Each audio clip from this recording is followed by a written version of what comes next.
Hey, I'm Ryan Reynolds. At Mint Mobile, we like to do the opposite of what Big Wireless does. They charge you a lot, we charge you a little. So naturally, when they announced they'd be raising their prices due to inflation, we decided to deflate our prices due to not hating you.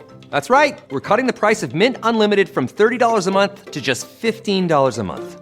Give it a try at mintmobile.com/switch. $45 upfront payment equivalent to $15 per month. New customers on first 3-month plan only. Taxes and fees extra. Speed slower above 40 gigabytes. See details.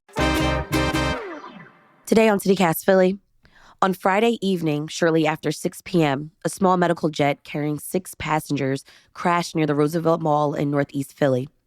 As of this recording on Sunday, 7 people, including everyone on board that plane, were confirmed to be dead. 22 were injured. It's in times of crisis when you should remember who you are. And we have to remember what defines Philadelphia. We are a strong people, a resilient people who clearly understand how and why it's so important that we take care of each other. Prayer for our city. You heard me say it yesterday. I am a praying mayor, but together, as a community, as a city, as a village, there is nothing that we can't overcome. It's Monday, February 3rd. I'm Trenae Nuri, and here's what Philly's talking about.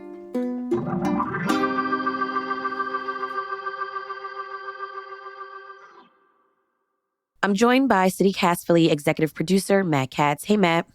Hi, Trenae. We're recording this on Sunday afternoon. Matt, let's start with the latest as we know of this tragedy. Yeah, so just to recap, a medical jet exploded and crashed just a minute after it took off from Northeast Philadelphia Airport on Friday evening.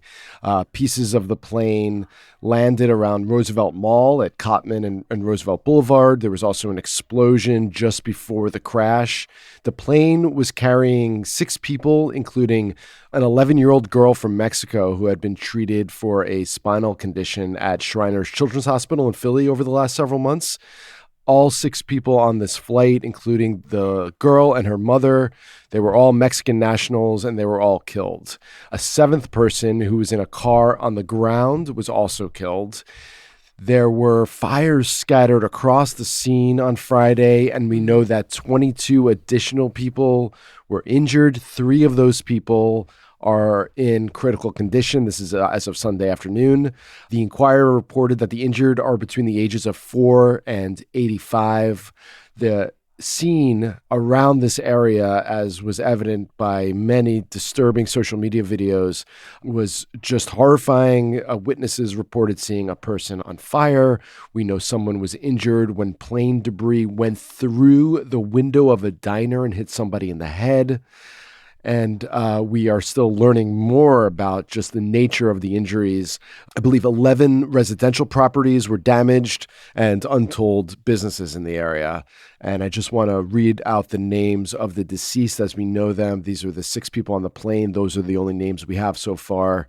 The deceased are pilot Alan Alejandro Montoya Perales, his co-pilot Josue de Jesus Juarez, paramedic Rodrigo Lopez Padilla, and Dr. Raul Meza Arredondo. The little girl's name, Lizeth Murillo Osuna. She was 11, and her mother, Valentina Guzman Murillo. No cause so far has been identified for what led to this tragic incident. Matt, this, like you said, I think a lot of us were speechless.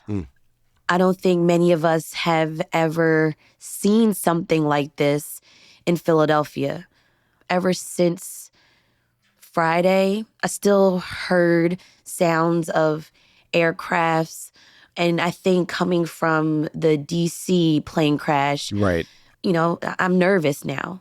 This happened just 2 days after this other tragedy in D.C., and it definitely compounded the trauma, I think, for people who were just watching the news and going about their Friday evening and learning just the horrifying details of this as the weekend unfolded. Now, I want to say that Philadelphia first responders responded very quickly to the reports coming in on Friday evening. The fire department quickly extinguished all the fires. And remember, it was raining on Friday when all of this was unfolding. Raining and cold and chaotic scene. There were TV reporters on the scene immediately after, and it did feel like chaos. People were running different directions. There were several small fires around the vicinity. Authorities say that the debris stretches over 4 to 6 blocks. And there's the mall right there, Trenae. I mean, Roosevelt Mall is right there. The crater where the major impact appears to have happened with the plane descending into the ground is like in front of the Macy's over there. Just unbelievable. So all weekend, officials have been updating us on information as it comes to them, as they figure this out. This is still an ongoing investigation. Philadelphia Police Commissioner Kevin Bethel did say on Sunday that all lanes of Roosevelt Boulevard will be open on Monday. Here's what he had to say. We will be announcing that we anticipate to have the Roosevelt Boulevard, both the inner and outer lanes, open by rush hour tomorrow. That will be a significant shift as to what our posture has been since Friday. Matt, there's still so many questions unanswered in this investigation. And like you just said, the debris, the magnitude scattered so fast, so quickly, with so many blocks. Where are we in the investigation? We know that flight control people lost track of the flight immediately after takeoff, but there is no cause that has been identified so far. The investigation is very much still underway. We might not know a cause for some time. As of Sunday, they had not recovered the black box flight recorder. So we're really going to have to wait to know any more information about what led to this. We'll be back after this break.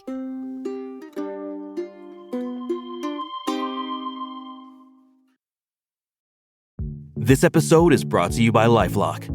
During tax season, your personal info travels to a lot of places. Between payroll, your tax consultant, and the IRS. If your W-2 gets exposed, that's just the ticket for identity thieves. That's why LifeLock monitors millions of data points every second. If your identity is stolen, they'll fix it guaranteed or your money back.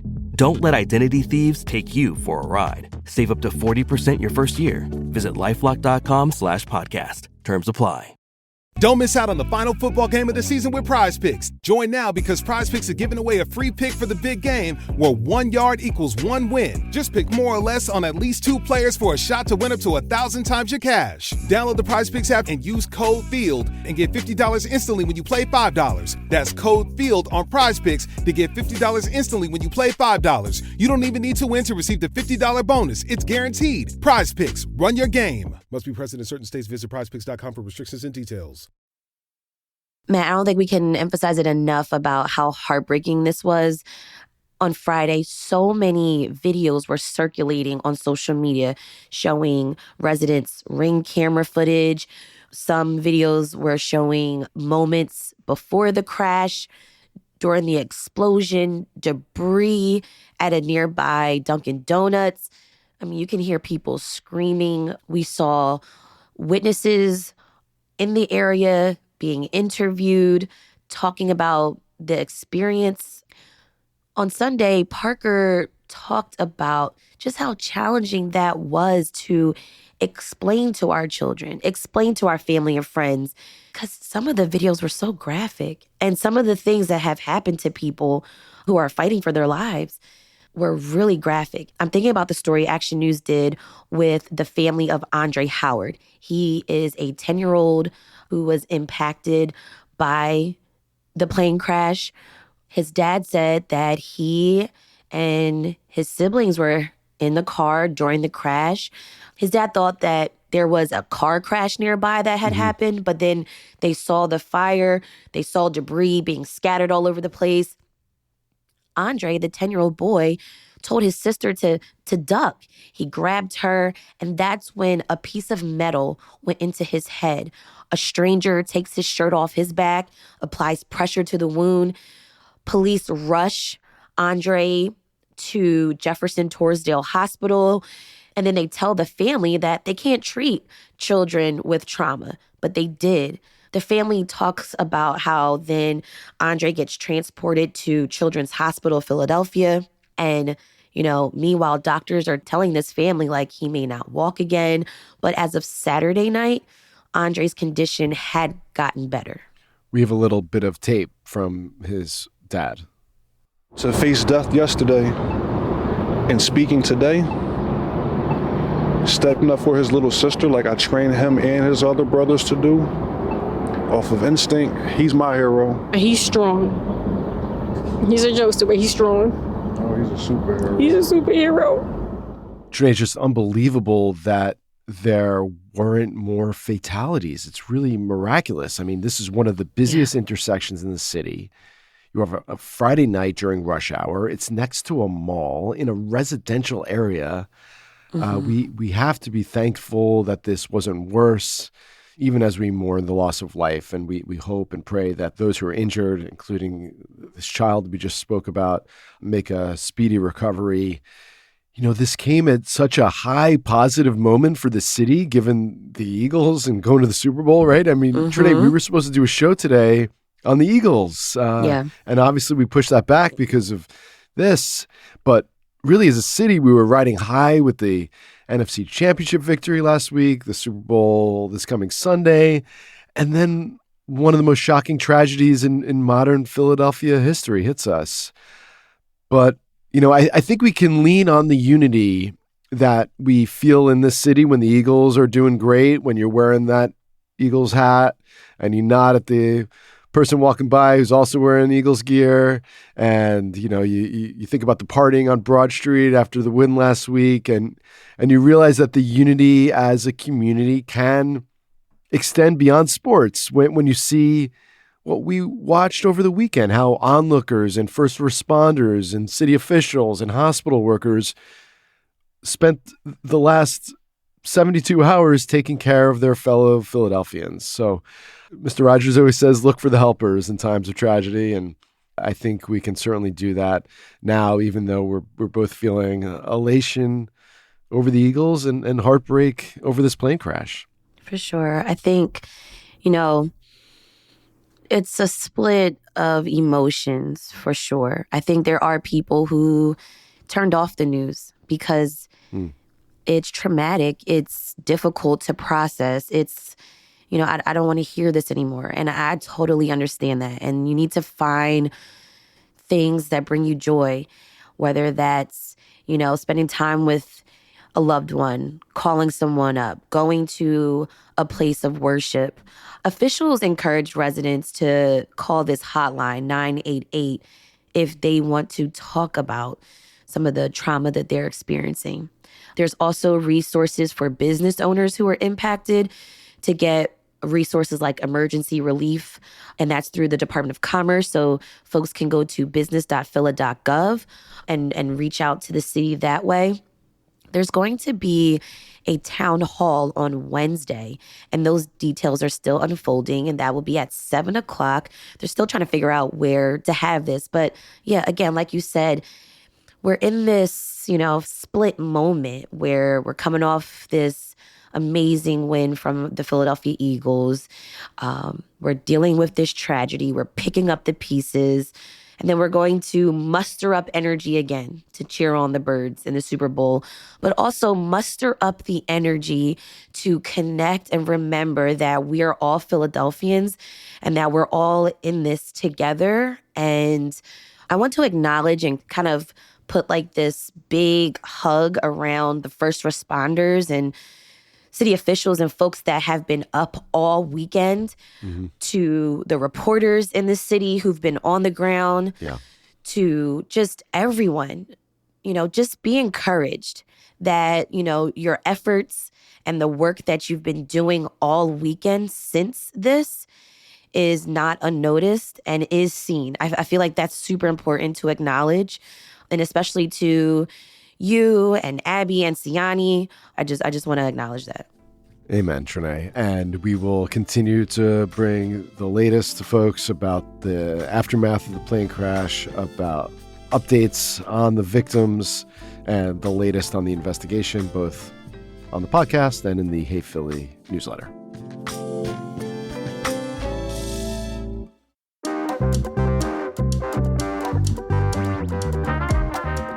That's all for us here at CityCast Philly for today.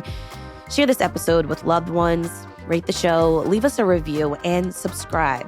Be sure to sign up for our morning newsletter, Hey Philly, to learn more about what else Philly's talking about.